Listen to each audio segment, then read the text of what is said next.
Welcome to the Courage Barbell Unlimited podcast with your host, legendary powerlifter and strength athlete, Chad Ikes. For most, the journey of strength starts in the gym, but should inevitably expand through all aspects of life. Join us as we discuss all things strength. Now, here's your host, Chad Ikes.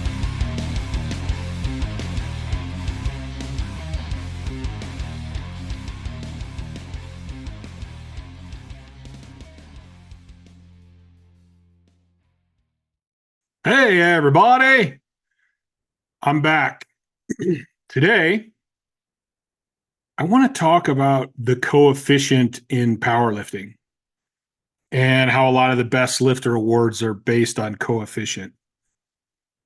I am dealing with some of my sleep issues, which I think I'll try and get ahead of the game and do another podcast, or at least record another podcast right after this on that one.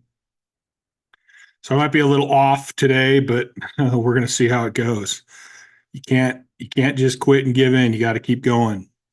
So anyway, for those that don't know, the coefficient or the best lifter award, powerlifting has weight classes. So you can win your weight class and then they'll do like an overall best lifter. And a lot of times, especially now, it seems like a lot more now than it used to be, that is done by coefficient. And a coefficient is basically, I think there's 4 different ones, hell, maybe 5 different ones. I don't know. It's basically a body weight to strength ratio kind of thing. And I'll come right out from the very beginning. And I don't necessarily agree that that's the best lifter, but if you need to choose a way and you want a set way to have the best lifter award, then I really don't give a shit. I think I've won maybe 3 best lifter awards in my whole powerlifting career. One of them I actually got a jacket. That was one of the APF California State meets, and I got like a Letterman jacket, which was actually pretty cool. It was back then, I think I had a 630 bench press or something like that. Wasn't nowhere near what I did my best as, but it was really good in the day, and it has my name. They had it embroidered and stuff, and it was actually kind of a cool award, I thought, than just a medal or a trophy or something like that. But here, I'm doing this. I wanted to talk about this because I think it was JP Carroll did a post on the coefficient, and then I responded to it and got more responses and more likes, and there was a bunch of activity on it. And I thought, well, maybe it'd make a good podcast to talk about. So let's see, where do I want to start? Let's start with strongman. The original strongman, they didn't have weight classes. They wanted to see who was the strongest. In the Highland Games, I don't believe there's any weight classes. There's masters groups and the level of thrower you are. They just want to know who can throw the furthest. Shot put, I've never really seen a best thrower award. Strongman now, I think, has 3 weight classes. They did end up splitting it up, which is cool. I mean, a 180-pound guy shouldn't have to compete with a 300-pound guy. But then again, the 180-pound guy could become a 300-pound guy. So kind of depends on how you look at it. But what I'm saying is there's a lot of different sports out there where nobody goes, oh, well, the best is the lightest person. Or the best is the lightest person per body weight, per strength. And I've just, in my mind, that's always been kind of weird to me. We have weight classes. You win your weight class. Okay, cool. Why does there even need to be a best lifter? And in my day, because I started competing in like 97, we had a lot of the smaller, at least like local state meets. The best lifter was kind of just picked by either the competitors or by the people running the competition. So, I mean, what is best lifter? If it is, hey, we're going to pick the best coefficient lifter, then say it's the best coefficient lifter. because who's to say if a 90-year-old dude comes out, like, to me, that's he's just the fact that he's 90 and he's competing, he should be in the running for best lifter. If I know somebody is on chemo and still comes to do that meet, the fact that they're coming to the meet and if they're doing well, even if they're hitting PRs on chemo and they have the little stint, man, hey, what's best lifter? To me, best lifter doesn't necessarily mean the most weight lifted. And it doesn't mean the most per body weight lifted. Like, best lifter can mean a lot of different things to me. And, it could be a newcomer that came in there and just hit some huge numbers. That could be really cool to see. I mean, anybody who comes to a meet and hits PRs is doing pretty good. Like, they could be the best lifter. Why isn't the best lifter who made the most improvement over their last meet? Or why isn't there a most approved award? I mean, we could go down the gamut of different awards and why they are, but what is best lifter? And even at best lifter, we're powerlifting. What is powerlifting about? To me, it never really was how I looked. It was how much weight could I lift?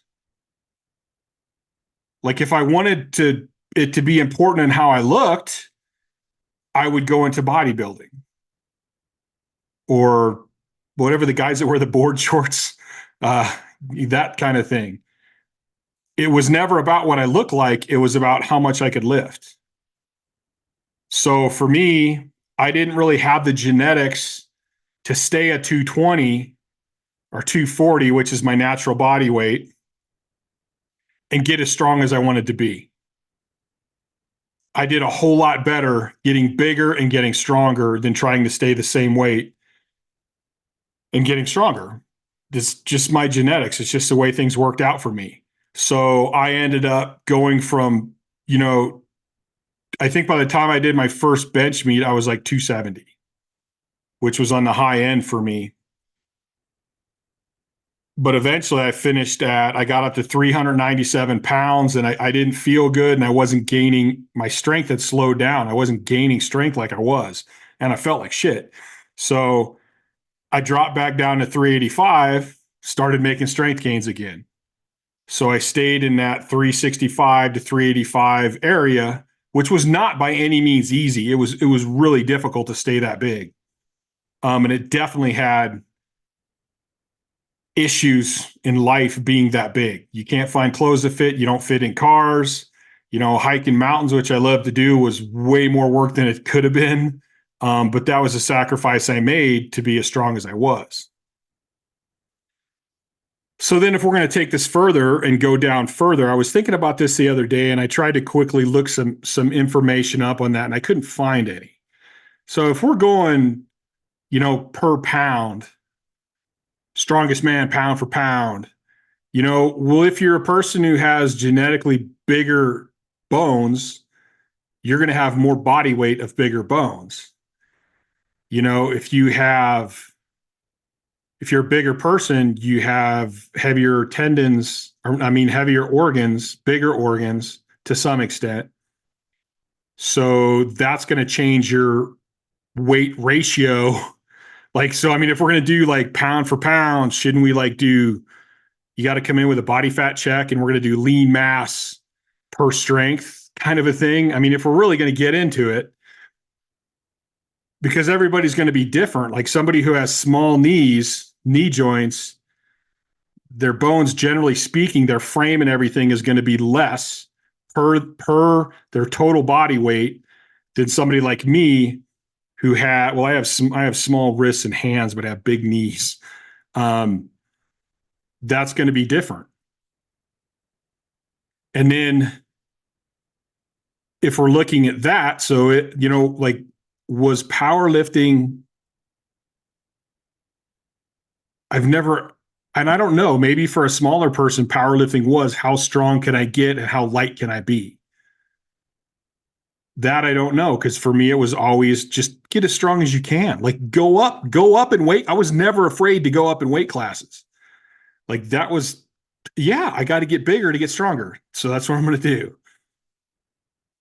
So that was my thought process. But maybe there are people who go, no, I'm going to be the strongest and lightest I can, and that is their goal. And if that's the case, then I guess coefficient should be the best lifter, if that's what you think powerlifting is. I happen to think powerlifting is just the strongest in the world, because if a 155-pound guy goes to the track meet and throws a shot put 50 feet, does that mean he's a better thrower than Ryan Krauser, who threw 76 feet, because Ryan's 6'7" and like 300 plus pounds?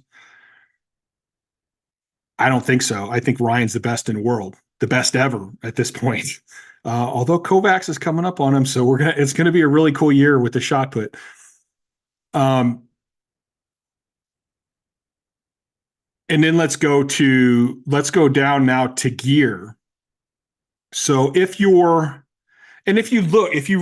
break down the coefficients, the lightest people always have the best coefficients, and the best super heavyweights don't have a chance.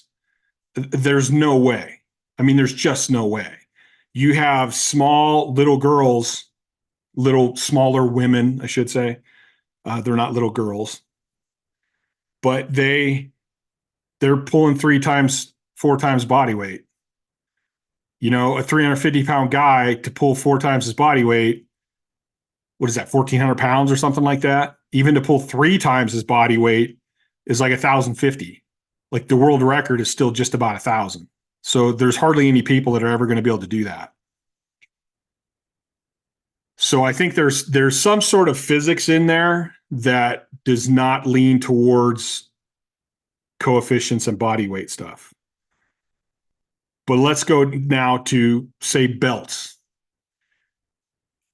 I can only have a belt that's so wide, but somebody who's 4'9" can wear the same belt I can wear. So now they have this huge, from rib cage to pelvic bone. Man, it's all supported. They can build so much IAP and pressure. Like, I would love it if I could get a belt that was twice as thick as the belt I have now. That'd be like a damn corset. I'd wear that in a heartbeat. You know, you take that same person, we can both have the same length of knee wraps. I hate wrapping smaller people because it takes forever.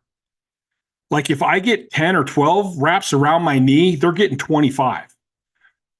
I've never actually counted, but I've wrapped small people, and it's like, holy man, wow, I wish I could get this many times around here. I could get them that much tighter and get that much more support. Same thing with your wrist wraps. Plus, let's look at a deadlift bar. The shorter you are, the closer you are to the bar, the less length you have to pull it. I mean, should a shorter person have a smaller diameter plate on the side? To me, this is all getting crazy. This is just stuff that pops into my head. And personally, I'm not trying to make an argument for there should be no coefficient. I'm trying to make an argument for it being best lifter. Is that really the best lifter because of the coefficient? You know, people go, oh, well, and the best, and this is, I'm going to say this is going to sound bad, but the best lifters, some of them are naturally that weight. So they stay their natural weight. Well, that's pretty easy. And then there's some that eat really, really clean, and that's not easy to do. I mean, some of these guys are 220, 240 pounds, man, and they're shredded. That's not easy to do. Like, they've got a lot of effort in their nutrition and their diet. And even some of the girls that are like 115, 120 pounds, like, they're lean. My guess is they're eating clean and putting tons of effort into their nutrition to maintain that weight and still be able to train like they do. But on the flip side of that, people think it's easy getting big. It is not easy getting big. I literally hated food, hated it. One of my favorite things after a meet, people are like, dude, what are you going to do after the meet? And I go, not eat for a week. And I didn't actually not eat for a week, but I would cut down to like 1 meal a day. And all my meals would get cut in half. It sucked being 385 pounds. I don't care what I ate. And I ate some shit food because I just needed the calories, man. It was hard enough to get enough calories to maintain 385 pounds. And I mean, I'm not saying I was lean, but I had a lot of goddamn muscle. It was not easy. The people at my work would sit and watch me eat because they thought it was amusing as hell. And they're always like, dude, how many chomps in that last bite? And I'm like 150. Like you can't even get it down anymore. And the stuff that you normally love, you now hate. Like you hate all of it. Eating itself is just monotonous to you because you're eating so much and so often. Not to mention how many times a day you're pooping. You go through a lot of toilet paper. So whatever you spend in food, you're going to spend 25% in toilet paper too, which means a lot of time in the bathroom, a lot of wiping, and it starts becoming really important what brand of toilet paper you use. Trust me. So to some extent, staying small and maintaining your weight or staying lean is very difficult. Well, it's also difficult to get up to a massive, huge weight. And then all the problems of trying to find clothes that fit. And even if you do find clothes that fit you, they fit like shit because I guess everyone that's big like is just huge and fat for apparel companies or clothing companies. So I don't think it's easy on either end of the spectrum. And I think we need to kind of keep that in mind. I really hated eating. Really, it's been years since I competed and I'm down because of my sleep and stuff. I'm down to like 309 today. I was 385 before COVID, and I just still don't enjoy eating like a normal person, but it gets a little better every year. But there was a lot of forcing food down. For me, I would have never squatted like high 11s and 1,200 pounds being 275. I just don't think my body would have done that or put up with that. I don't see how I could have. There are guys that can. There are guys that have the genetics to maintain a lower weight and being crazy strong. That really didn't seem an option for me. Every time I tried to hold my weight down, I wouldn't make as good at gains in my strength. And I was after putting up the biggest numbers I could possibly put up. So there's all these different factors. When you really break it down and you really start thinking about it, it's like, why are we even like bothering with this? You know, I don't understand it. Like I can go, hey, that 130, I think it's 132 pound person bench 300 pounds. That's crazy. That's awesome. Well, if a 400 pound guy benches 300, I'm like, yeah, he's 400 pounds. Come on, that dude ought to be benching a lot more than that. So I have a full understanding of sizes and how the numbers are going to change. I think everyone kind of does. And it was funny when I used to compete in the WPO, especially the finals at the Arnold Classic. I would always go the day earlier just because I wanted to make sure what the venue looked like, wanted to make sure what the warm-up room looked like. I kind of wanted to watch what judges were doing and just get the layout of all of it. And you on I felt bad. I honestly felt bad for the smaller guys because the smaller guys would all go the first day. And there'd be some people there, but not like the crowd when the super heavyweights came out. Like, I don't think people care so much what the body weight is. They just want to see huge, massive guys lift huge, massive weights. And I kind of understand that because that's what I was. I didn't want to watch, a 180-pound guy do strongman. I wanted to watch Kazmar. I wanted to watch John Cole. I wanted to watch Bruce Wilhelm. I just wanted to see the biggest dudes lifting the biggest weights. That was cool to me. But like I said, I do have a full understanding of a guy and smaller. And then people go, oh, well, they're only this big. They can't put on that kind of weight. And I go, well, Anthony Clark was like, what, 5'4"? He weighed 330 pounds. So you could put on that weight if you wanted. And I understand not wanting to, too. That's why we have weight classes. That's why you have a weight class you can compete in. And that's really, really cool. I've always thought that was a cool thing about powerlifting. So if you want to get massive, you can. If you don't, you can kind of compete with somebody in your own weight class. But even at that weight class, you have kind of a choice at that weight class because it's a window at like 242 to 275. If you're at the bottom of that and you're like, hey, I'm kind of short, I think I'm going to drop down a little bit because I'm going to fit better and have better leverages in that lower class. You know, if you're 6'1" and you're 240, or say you're 220 and you're like, man, I'm 6'1" at the 220s. I'm going to be competing against guys that are shorter with better leverages. I think I'll just put on some weight and go 242s and have better leverages. So in the weight classes, there's different ways you can go up and down to kind of optimize your leverages and the weight that you want to be and how you want to look. I mean, I lived as a super heavyweight. It's not the easiest thing in the world. I can understand somebody going, Chad, I don't want to be that big. Like, I get it. I understand it because it was, hell, I was still trying to ride my dirt bikes at 360 and it was beat the shit out of me. And I tore up my suspensions because there's not a suspension made for a guy that big that actually functions right, at least not without spending a ton of money. So I get it. I get not wanting to be that big. My question is, why does that? I think my problem is probably best lifter. Why does that mean they're the best lifter? Because of their coefficient? Well, what I mean, if we're going to do a coefficient, what are we really looking at here?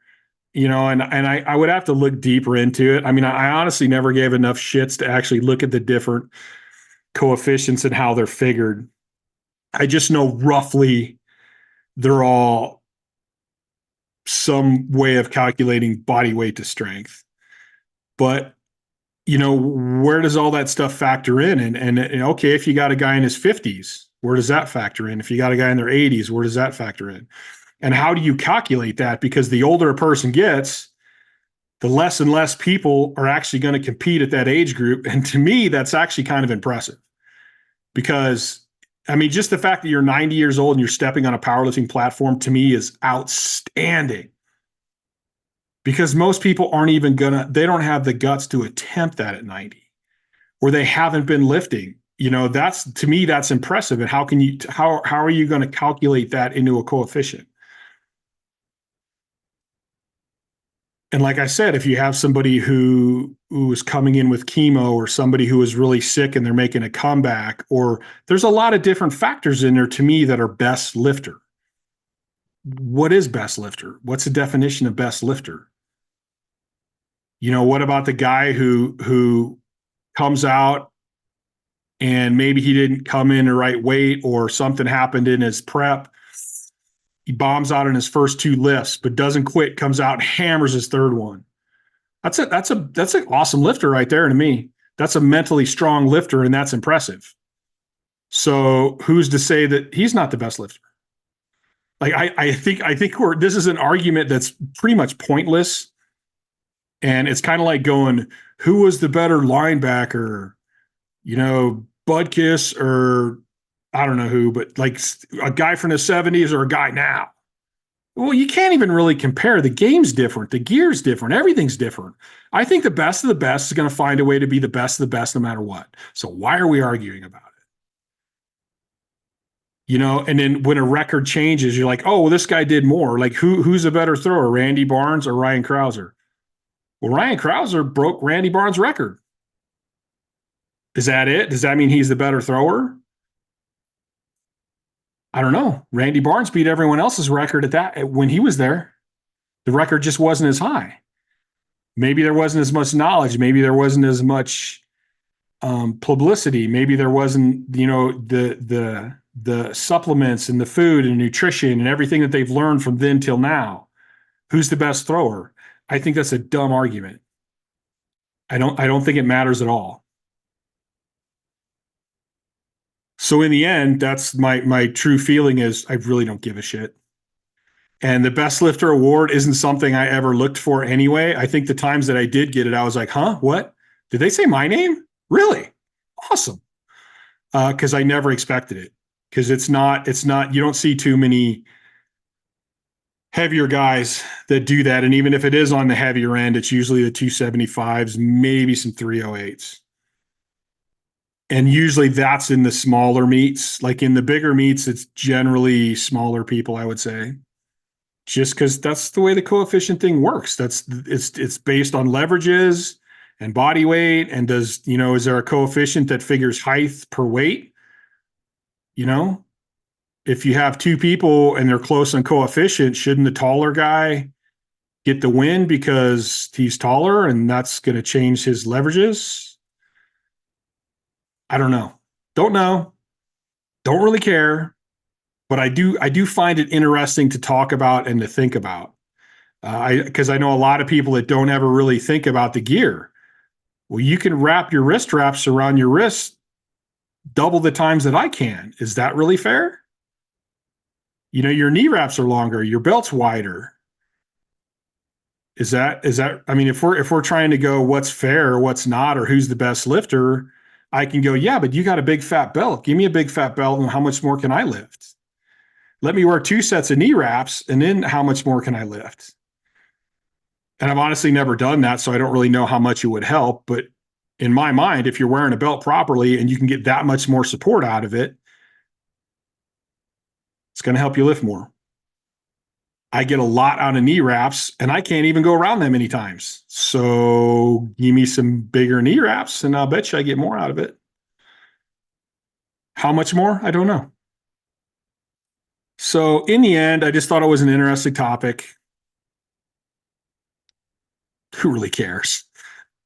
I imagine best lifter is going to always go to a coefficient or most of the time just because it's the easiest thing to do.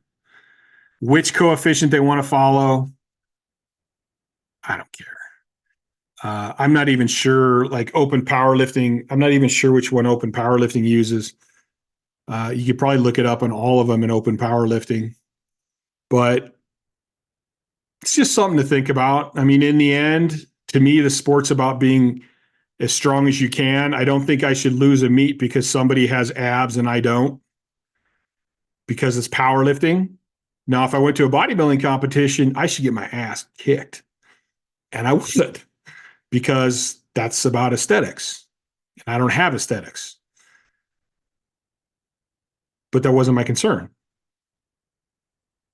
So, enough yapping about it. That's how I feel. Yeah, I don't care. Give the best lifter a coefficient. I don't care. I'm worried about winning my weight class. I was worried about being the number one in my weight class. Actually, I wanted the highest total of all time. I didn't give two shits about the weight class. I just wanted the biggest number, and I was going to do whatever I could do to get it, which meant getting bigger. I'm out.